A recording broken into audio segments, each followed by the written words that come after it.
welcome back to the channel. Please comment, like, and subscribe. You know, I took a break from Gyp Dip for a minute. But you know, I was thinking.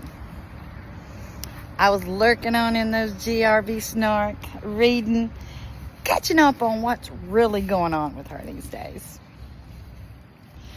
And there was a good question that was asked. And I kind of wanted to ask you guys.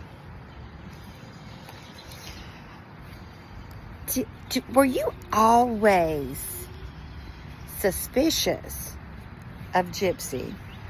Or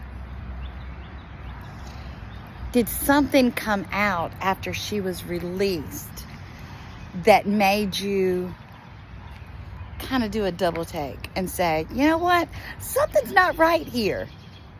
Her story sounds a little strange. Because, you know, for me, whenever I think I was like everybody else. When I first heard of her story, it was from that, was it HBO, I'm guessing? Mommy, Dead and Dearest? That was my first time to hear the story. And at that point in time, I think I watched it like twice because I was like, my goodness, this lady went through a lot. And you know, the way they portrayed it on that movie, you know, you really wasn't looking at Gypsy like a 24-year-old woman. You're looking at her almost like a child. So I watched that. Then I watched Gypsy's Revenge. I was still on her side. I was thinking, this poor lady. I was feeling sorry for Rod. And I was thinking, Christy is the best stepmother ever, for her to go up there and support her. And then, you know, you had the Netflix series. I think for me, even when she got out, at first, I was thinking, what a poor child. What a poor woman. But the way that they showed her, it made you really think that she was a kid. And you really felt sorry for her. You didn't hear much about Nick's side. I didn't, whenever I was on Gypsy's side, I was still on Nick's side. Because I knew that he was autistic and he was slow. And I've always felt like he got the raw end of the deal. But for me, and this is a question I'm asking you guys, when did you start questioning Gypsy's story? And guys, for me, it was that Nick Viles. That Nick, you know, the Vile Files, the first one, that I think is what really set the tone to the way I feel, the way I feel about Gypsy. And it's just gotten worse and worse. Every time she opens her mouth, you know, you can see the lies. I just don't feel sorry for her anymore. And I think the way I feel has gotten worse and worse over the past months, year that she's been out.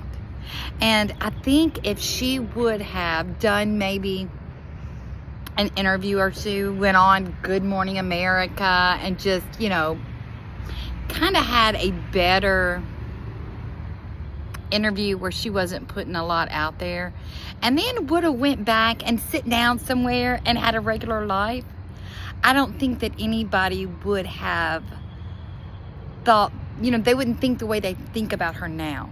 But I think more and more people are coming up to the realization that she really, you know, she planned and orchestrated the murder of her mother when she was almost 24 years old. She was part of the manipulation and the lies that Dee Dee did to get those trips and to get the money, to get the house. She was part of it. She had run away a couple of times and always came back home. I really think Dee Dee was scared of Gypsy. And I think that Dee Dee knew what Gypsy was capable of. The more and more things that come out, it is just ridiculous. I was watching a TikToker the other day, and they were showing during the interrogation, you know, after they already talked, Gyp Dip was sitting there on the sofa, you know, when she crawled and was listening in the door. Do y'all remember when she looked like she was putting something in her mouth? I didn't know what it was. I didn't pay close attention when I watched it the first couple times that I saw it. But she was taking out her dentures to make herself look younger and to look more pitiful. That's how conniving this woman is. And I think it's just going to get worse. Once she's off of parole, it's going to be a no holds bar. There's not going to be anybody that will be able to tell her what to do.